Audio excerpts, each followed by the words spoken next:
Permit me to share a few reflections that have come in from our participants via the webcast.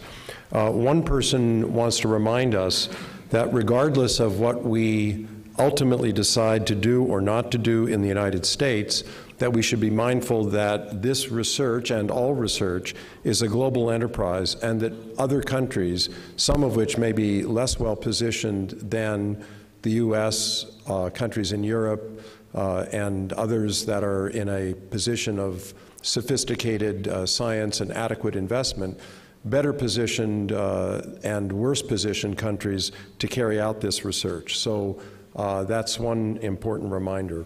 Two of our participants essentially are raising a question about the role of scientists and of non-scientists, not so much only in the deliberative discussions that we've been describing and the importance of public engagement, but ultimately amongst the panel or others who will be authorized and given the responsibility to make decisions. And these viewers are questioning whether scientists and the scientific community alone is actually in a position to render these judgments about itself, so to speak, and if it's really able, absent outside participation from non-scientists, to be able to render appropriate judgments that will have public confidence. So those are two other concerns that have been forwarded to us. This final set of comments and points that people have raised all, I know, will find their way into the reflections of the summary of the range of topics discussed over the course of this day and a half. From a vantage point of an auditor throughout the time, I've been very impressed with the depth of thoughtfulness and the respectful dialogue that is engaged, in contrast to many of the so-called discussions about gain of function. I think there's been a lot of talking to rather than talking past in the course of this last day and a half, and even more importantly, a great deal of listening to. I believe that one of the key lessons from the whole continuing theme of what exactly is the subject is how it will be incumbent to develop a schema that identifies the research that is of particular interest and particular concern and does not reach to the research that is not of relevance and of concern. I believe that an important contribution will be, in fact, a contribution that identifies and structures the nature of the considerations that ought to enter the problem. I believe that if there's any area of commonality, it's around the acceptance of the legitimacy of the concerns that have been raised on all sides of this issue.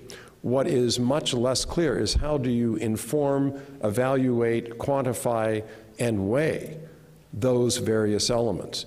But absent our ability to see a common structure, the points, Baruch, that you articulated in the first steps of a risk and benefit assessment, we're never going to make progress, I believe, in actually understanding where are the points of contention and where are the points that are the pivot points, those particular elements of estimation, understanding, projection, possibility, that when entered into the final assessment are really the ones that will make the most difference.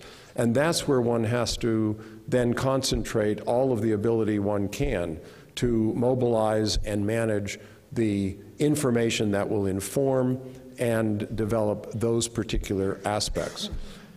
Quantifying an assessment does not mean that you reach a decision, because, as has been pointed out by many, many speakers, the whole idea of a risk-benefit analysis is not tantamount to a decision. It's a piece and a balance of information that can inform decision-making.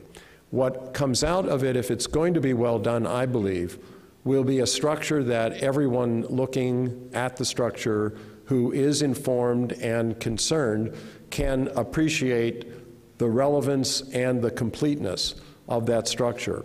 that it will identify those points that really make the most difference in the final decisions, and that it will enable a set of activities to go forward in a way that gives confidence to the public as well as to the policymakers.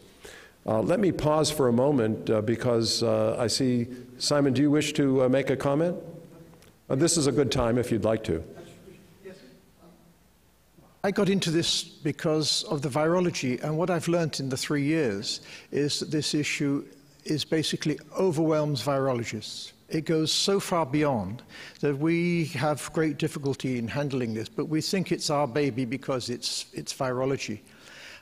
This might explain why, in some ways, learned societies have been incredibly absent from the debate. We have national academies in Europe, and almost no one has said anything. It's great that USG has finally moved on this, and I think we can use this as an occasion to ask other learned societies to get involved, because there is a leadership. There's been an absence of leadership because also it's a very complex process. It doesn't just concern the virologists, and if others could get in on this, I'm sure we could get down, identify what's really the problem, and get a consensus that will be happy to the large majority, I reckon. Thank you. Well, thank you for that comment. It does lead to another reflection of the diversity of perspectives that are relevant and important to the discussions and to the ultimate decisions. The reality is that the virology community brings a special expertise, understanding, and depth of experience to the particular problems that we are talking about. The larger scientific community brings a perspective of understanding what's at stake for science. Those who are involved in the biosecurity community and the security community more largely have a perspective of understanding about what it takes to enable people to live securely and safely. Those who come with a perspective of the global community understand very particularly what's at stake internationally and what it may take globally to establish a higher degree of harmony in the conduct of this global research enterprise. All of this is in play. All of it is going to be part, I hope, of the summary document that will emerge from the course of this discussion. And I want to express personally my deep appreciation to all of you who have been here and participated. I want to acknowledge particularly the sponsors who made it possible for us to organize and convene this group: the Alfred P. Sloan Foundation, the MacArthur Foundation, the Wellcome Trust, and the National Institutes of Health.